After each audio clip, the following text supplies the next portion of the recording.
Assalamualaikum warahmatullahi wabarakatuh. Kembali kita bersama Kopi NTV. Salam seruput Nusantara. Oke. Seperti biasa, kita akan ngopi bareng, pastinya dengan barista, dan di sini kita akan mengundang narasumber yang lebih tepatnya adalah pejuang kehidupan. Yuk kita panggil narasumber kita yang kita harapkan dalam keadaan sehat selalu, yaitu Abang Eko Fauzan. Apa kabar? Silakan Bapak Eko. Aduh. Kayak lelah sekali ini hari ini ya. Gimana nih? Gimana? Ya, Abang Eko kita di sini sebenarnya ingin mengajak ngopi. Lebih tepatnya ngopi, dan Abang Eko ini lebih suka kopi apa nih? Di sini kita memiliki dua jenis varian kopi, ada Arabica dan Robusta. Saya lebih senang Arabica. Arabica, oke, saya akan siapkan dan seduhkan kopi Arabica yang Mantap. Bang Eko mau. Ini udah lama juga nih, nggak ngopi-ngopi di sini. Udah lama ya, lama sekali. Siap. Di sini ada kopi Arabica. Itu prosesnya adalah wine. Oke, sesuai dengan permintaan Bang Eko, kita buatkan kopi Arabica wine.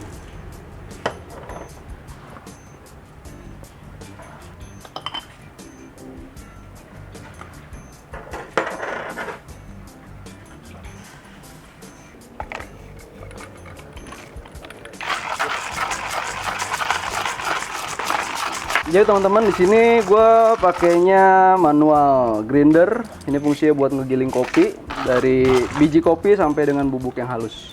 Jadi untuk yang teman-teman buat ngopi dimanapun, ini wajib punya grinder manual. Jadi dari hasil hand grinder ini itu akan menghasilkan kopi seperti ini. Teman-teman bisa lihat. Oke. Sip.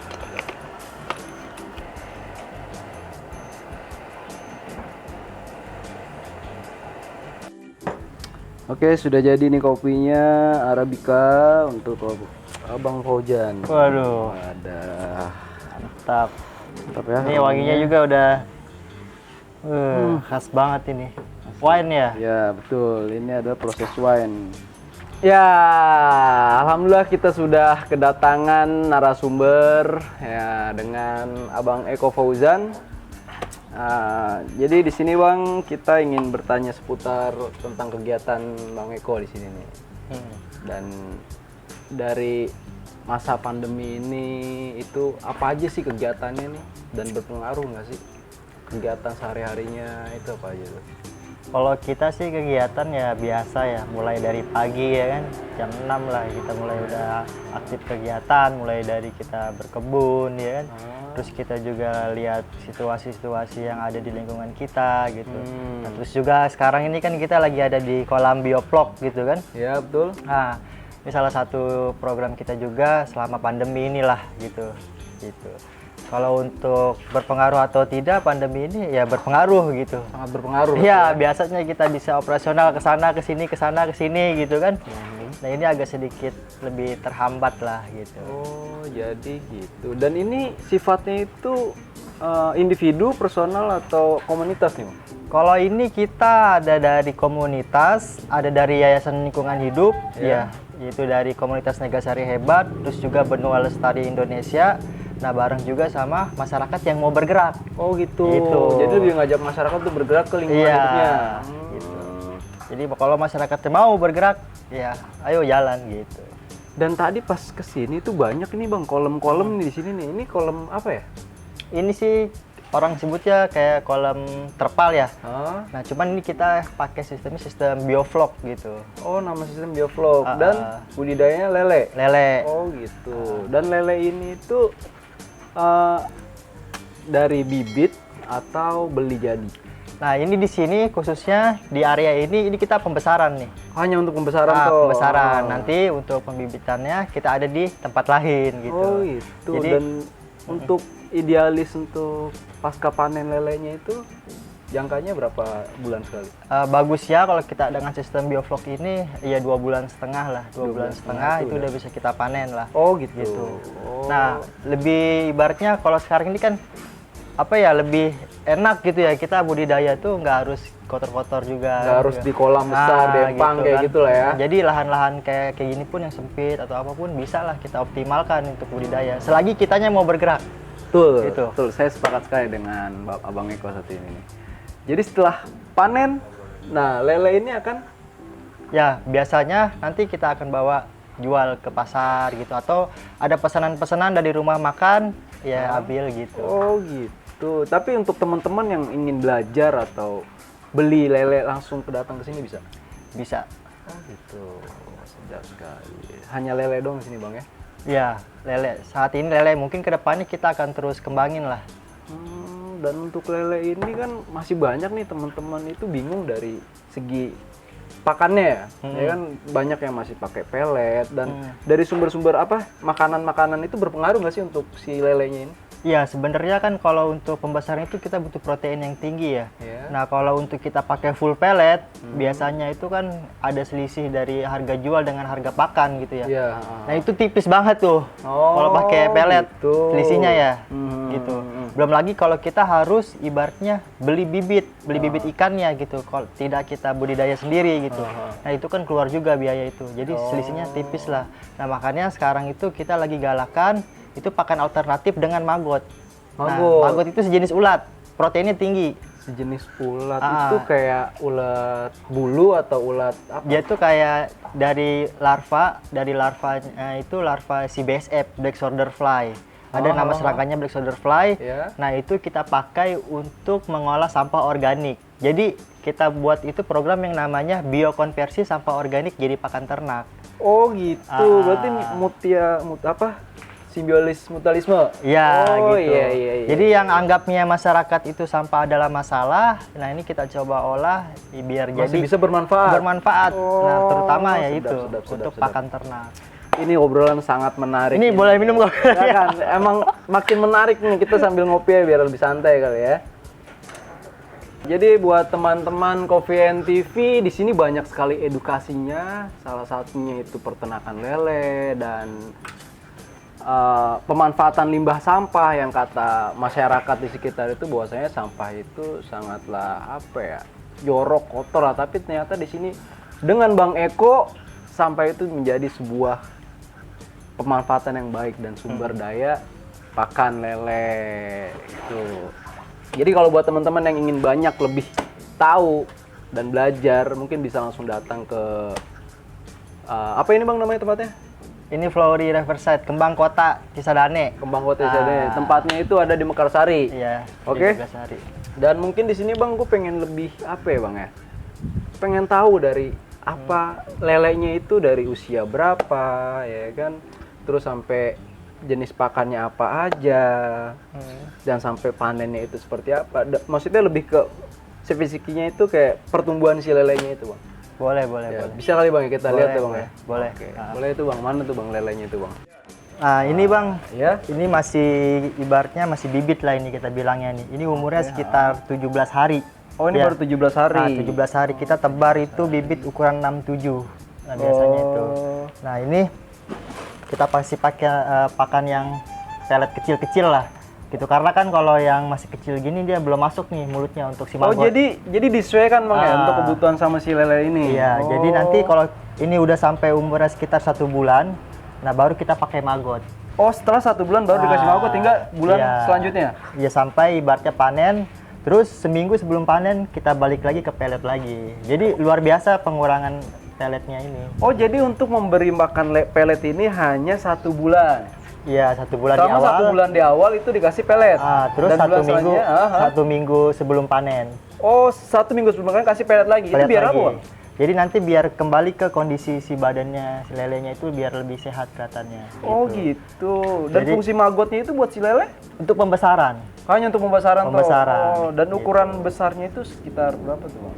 Dia dari usia ibaratnya 1 bulan, bibit tebar 5-6 sampai dia tuh panen. Nah, nanti seminggu lagi mau panen, baru kita kasih pelet lagi gitu. Jadi sebulan pertama kita kasih pelet yang kecil-kecil nih. Iya, Nah, terus nanti selanjutnya maggot. Oh. Gitu. Nah, jadi setelah 1 bulan masuk bulan kedua itu udah masuk maggot. Maggot. Maggot dan bulan terakhir minggu Iya. awal tuh. Jadi pembesaran kita pakai maggot tuh.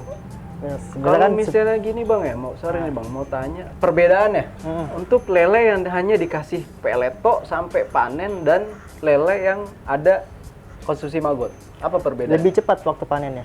Oh, hanya untuk lebih cepat waktu Iya. panennya. Untuk segi rasanya? Rasanya juga dagingnya lebih enak dimakannya, lebih gurih lah ya kalau bahasa orang mungkin sininya sumber tuh. proteinnya bakal lebih tinggi kali. Iya. Oh, Berpengaruh. gitu. Gitu. Oke, jadi teman-teman di sini kita punya banyak apa ya? Yang nggak kita tahu nih sebelumnya nih, fungsi dari maggot dan pelet itu ternyata sangat berbeda. Jadi buat teman-teman yang ingin mengkonsumsi lele, itu cari yang pakannya itu maggot karena sumber proteinnya itu sangatlah tinggi ketimbang hanya pakai pelet. Nah, di sini kita Bang Eko udah banyak ngejelasin tentang lelenya. Mungkin gue pengen lebih lihat nih Bang nih hasil yang apa kok lele yang udah Yang baru tebar ini ya. tebar ini ya. Ya sekarang ini kan Bang, apa ya? Ibaratnya pelet ini kan lumayan mahal ini kan harganya ini Betul, betul. Nah, jadi kita harus pinter-pinter cari pakan alternatifnya gitu. Dan diakali itu dengan maggot. Itu. Ini baru berusia 17 17 hari. Nah, ini biasanya kalau pagi ini kita makan, wah, kita kasih pakan itu luar biasa dia, cepet. Dan makannya lele ini sehari berapa kali, Bang? Biasa kita kasih itu 2 kali, Bang. Oh, Kalau hanya kita 2 di kali? sini, iya. Kita mulai dari jam 7 pagi dan jam 7 malam itu. Kasih makan lagi? Iya. Oh, gitu. Dan ini saya masih bingung nih, Bang. Nih kan kalau gua biasanya lihat nih ke ternak-ternak lele gitu, kolam-kolam biasa itu hanya ya kolam toh gitu, nggak ada kayak gini nih. Ini apa sih Bang nih maksudnya? Oh, Buat ini apa gitu? iya aerator gitu kan untuk gelembungnya itu. Ini kan kita tebar padat kalau di bioblok ini, Bang. Oh, bioblok Jadi itu. iya satu kolam diameternya 3 meter ini kita tebar 3.000 ekor.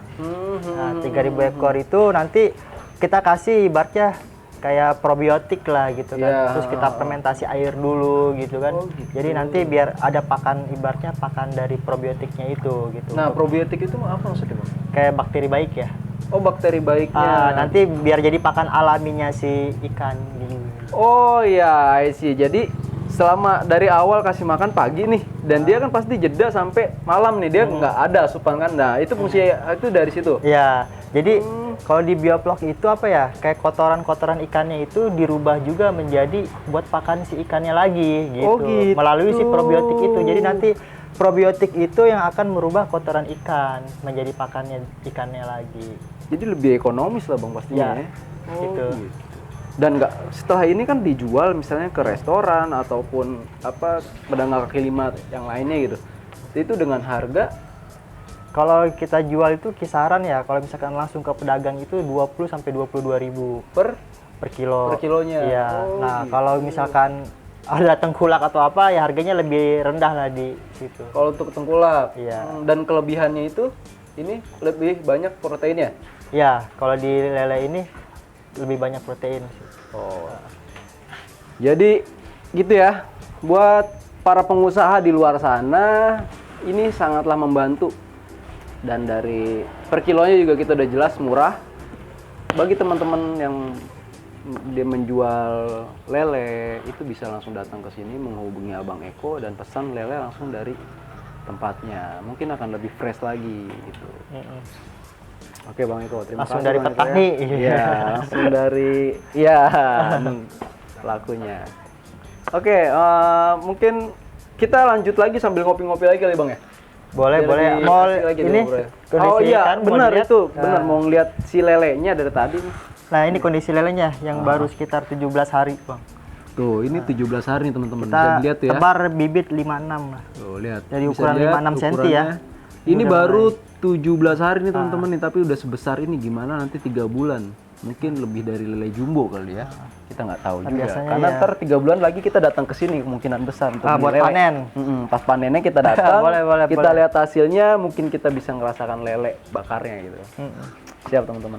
Oke, siap. Terima kasih Bang Eko untuk edukasinya tentang ternak lelenya. Mungkin kita bisa sambil ngopi dulu biar lebih Boleh, santai boleh. ya. Ngopi dulu Bang Eko.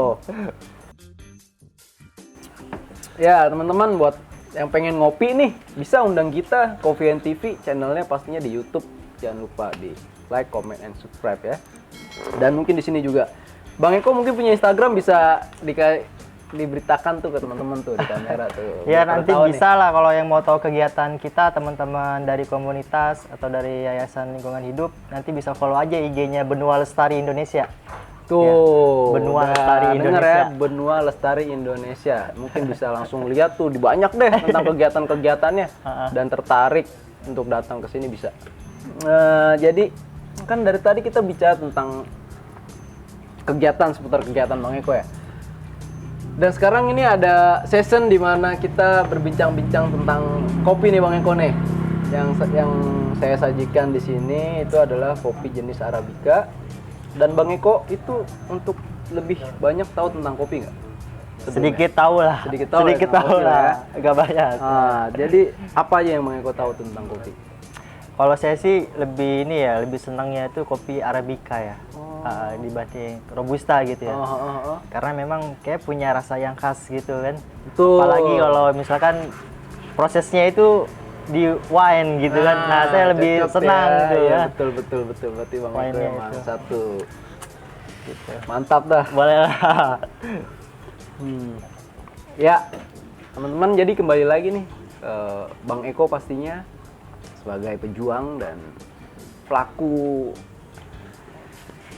lingkungan hidup lah ya, salah satunya. Jadi gini, untuk sekarang nih Bang Eko nih, mungkin ada harapan buat teman-teman dan lebih harus apa sih untuk khususnya untuk anak-anak muda. Sekarang kan milenial ya, itu kadang di sosial media tuh kerjanya cuma joget-joget doang, nggak ada faedah dan manfaatnya gitu. Mungkin untuk lebih memanfaatkan lah ya di masa mudanya itu, harapan Bang Eko nih buat teman-teman yang lagi pada nonton nih, apa nih? Kalau saya sih gini ya prinsipnya ya, teman-teman ibaratnya bebas lah berekspresi, dia mau melalui apapun gitu kan, betul. mau joget-joget apa segala macamnya gitu kan. Tapi ada satu hal yang harus kita ingat, bahwa lingkungan alam ini adalah tanggung jawab kita yang hidup. Tuh, Itu denger tuh ya. itu aja sih. Ya, jadi apapun itu kita masih bertanggung jawab atas alam dan lingkungan kita. Jadi tolong lebih dimanfaatkan lagi usianya, ya kan, masa mudanya untuk lebih bermanfaat di lingkungan ataupun di masyarakat banyak. Itu pesan dari Bang Eko tuh sangatlah apa ya, membangun lah untuk kita lebih semangat lagi untuk kejalanin hidup, ya kan, lebih banyak lagi bersyukur lagi. Karena kita masih bersyukur di sini masih ada Bang Eko yang sadar gitu akan gue hidup untuk apa gitu kan. Akhirnya ya inilah Bang Eko, mungkin teman-teman pengen lebih banyak tahu tentang Bang Eko, silakan nanti di follow Instagramnya jangan lupa ya. Oke, seruput lagi Bang kopinya nih, karena kita berada di channel Coffee and TV. Di depan kopi kita semua sama. Asik. Jadi pada dasarnya kita nggak ada apa-apanya depan kopi Bang. Semuanya sama, mau pemerintah mau sampai maksud kita semua sama, nggak ada apa-apanya depan kopi. Sepakat ya? Sepakat. Bahwasanya depan kopi kita semua sama ya. Boleh. Oke teman-teman, jangan lupa subscribe ya, like and comment lah pastinya, kita harapannya itu supaya konten kita nih lebih up lagi, lebih keren lagi lah dari konten-konten yang nggak ada edukasinya. Ya, seperti itulah teman-teman ya. Kembali lagi dan sampai jumpa di episode selanjutnya.